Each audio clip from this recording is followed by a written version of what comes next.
we look at American history between 1942 and 1947, the data that was collected by the Census Bureau was handed over to the FBI and other organizations at the request of President Roosevelt. And that's how the Japanese were rounded up and put into the internment camps.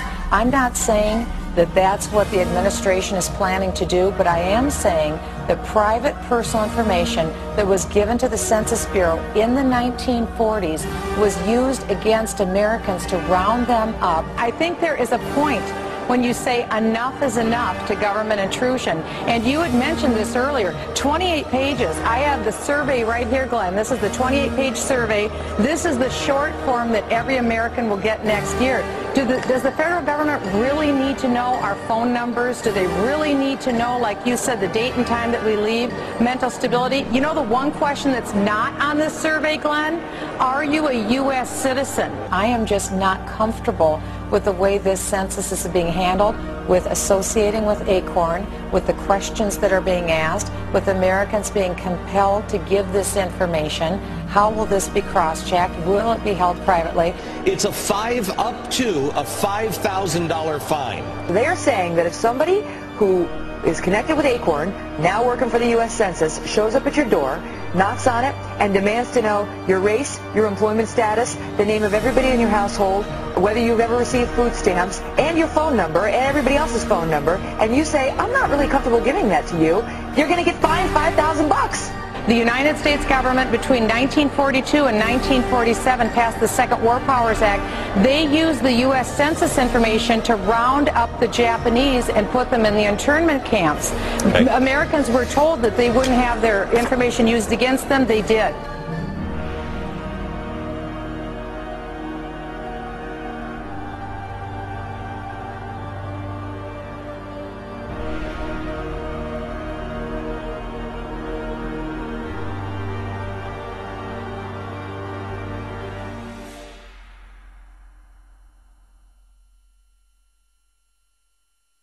Well, one of the things that we're fighting here in Oklahoma City, we have a radio show called Radio Free Oklahoma, and we try to get the information out about the upcoming swine flu vaccines.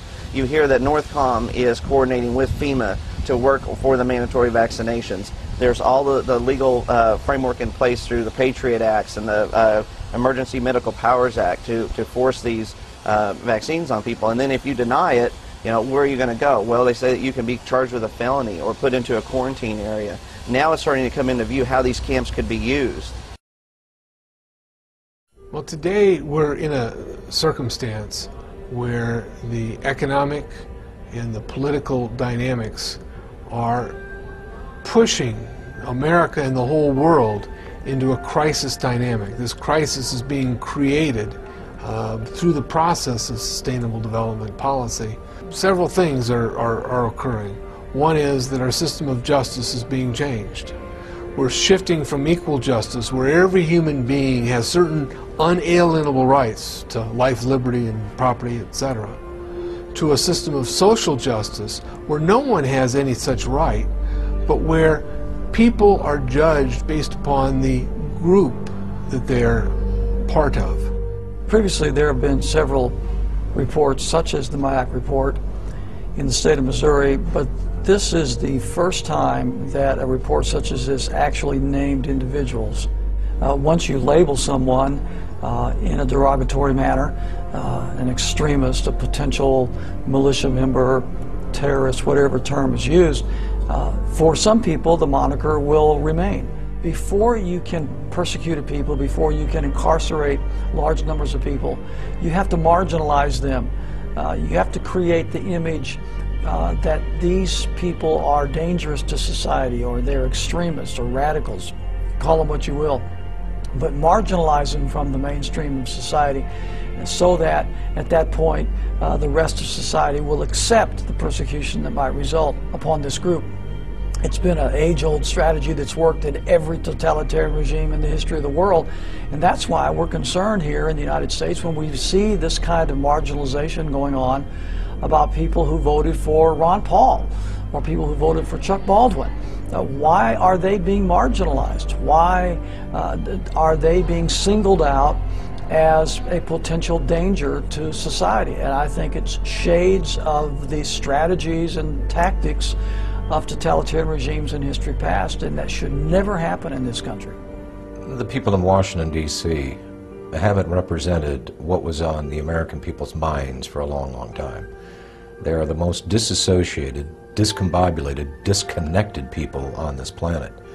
And they necessarily had to do that for all the violations of the Constitution that they've done. Just how far are you willing to go before you stand up and say no more to the federal government? Our founders actually intended for the federal government to be very small and limited, and that most of the service of government was to be done in the states. And so I think there's probably a growing conflict between states and the federal government. And I think there's some really good reason for the federal government to be concerned right now, because I think there are a lot of people in the United States that are beginning to say, where are we going to draw the line in the sand and say no more to the federal government?